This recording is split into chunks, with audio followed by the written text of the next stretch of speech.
But first tonight, the bold plan to build a Muslim state within Australia. The warnings have come from nervous insiders.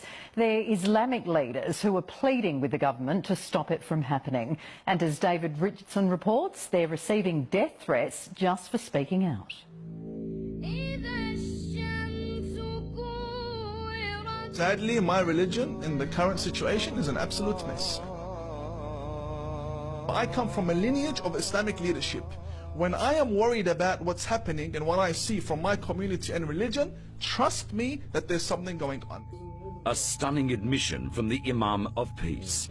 The president of the Islamic Association of South Australia, Imam Tawhidi, is worried, and he's not alone. Society is still worried.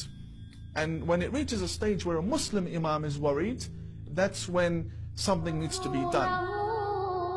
Tonight, the Muslim clerics and community leaders and their radical calls for Islam to reform itself, and a stark warning of a plan to alter Australia forever, to establish a caliphate here, right under our noses. The agenda is to create a country within your country. That's what it is. It's to create another country or another government within the Australian government. That's what I believe is their agenda, these extreme Muslims. Should Sharia law be introduced into Australia? تطبيق الشريعة مستحيل. The short answer is no, but there's another problem, is that there are many sects within Islam, and each sect considers a different version of the Sharia, so which one would you end up following?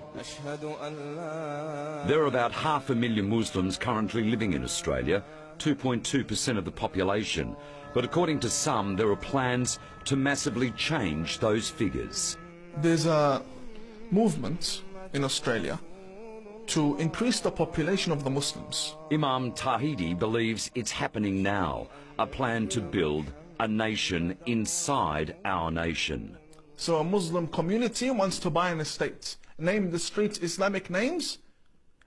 Literally, they're naming the streets Islamic names of figures that in history massacred and killed people. And there won't be any drinking, there won't be anything un-Islamic. It's a small Islamic country within Sydney. The Imam believes governments need to stop the construction of mosques and community centres and investigate what's really going on.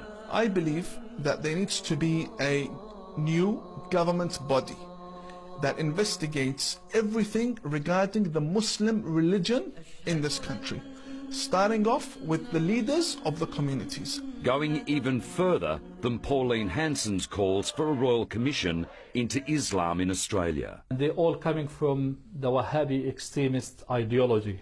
Sunni community leader Jamal Dawood believes Wahhabi money is funding the expansion attempts in Australia. The finance comes from a wide range of sources. Mainly it comes from the Gulf states, mainly Saudi Arabia, Qatar and Kuwait. Jamal Dawood wants the burqa and niqab banned from this country. We are urging authorities to take actions, and we want authorities to take actions, serious actions, not only banning niqab and burqa. He's no stranger to controversy or attack, often threatened, even assaulted for his moderate views. Hello, police! Oh, police! Right on the streets of our biggest city. But Jamal is no longer a lone voice in the wilderness. There is no commandment for the burqa or the hijab to be worn. Moderate Dr. Mustafa Rashid is another calling for change, the moderation of Islam, even allowing Muslims to drink and eat pork. The Quran itself does not say that alcohol is banned. It actually has a verse that talks about do not pray while you are drunk. So in other words, the problem is with being drunk, not the alcohol itself. But this is what happens when Dr. Rashid takes his views around the world. He's physically attacked. هو ده يعني أنا ما تخيلتش إنه يحصل إنه وأنا حاليا في الاتحاد اللي أنا بتشرف. There's about 700 scholars around the world who agree with him, and they are trying with their own resources. They're not being funded by anybody, but they're trying with their own resources to publish the fact that a lot of the heritage of Islamic heritage is actually false. But for their trouble, all three of these men are now subject to ISIS calls for their executions. That's hardly new to them.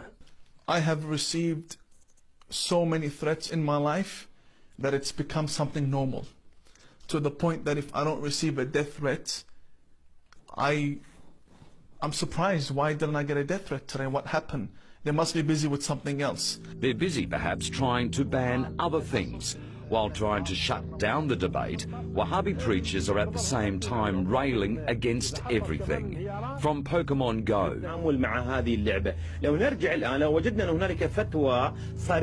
to Mickey Mouse and Tom and Jerry.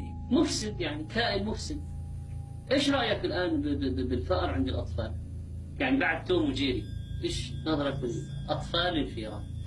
To Christmas celebrations.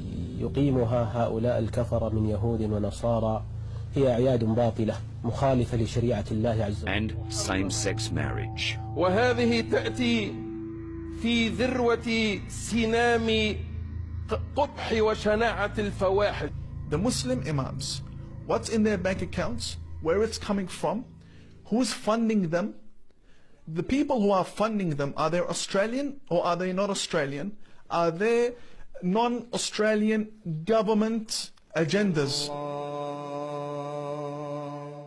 And to add another worrying layer to this story, there are fears the collapse of ISIS could see radicalised and now well-trained fighters sneak back into Australia, hiding as refugees from Syria or Iraq. I know that in Iraq, ISIS militants have escaped with refugees to Europe.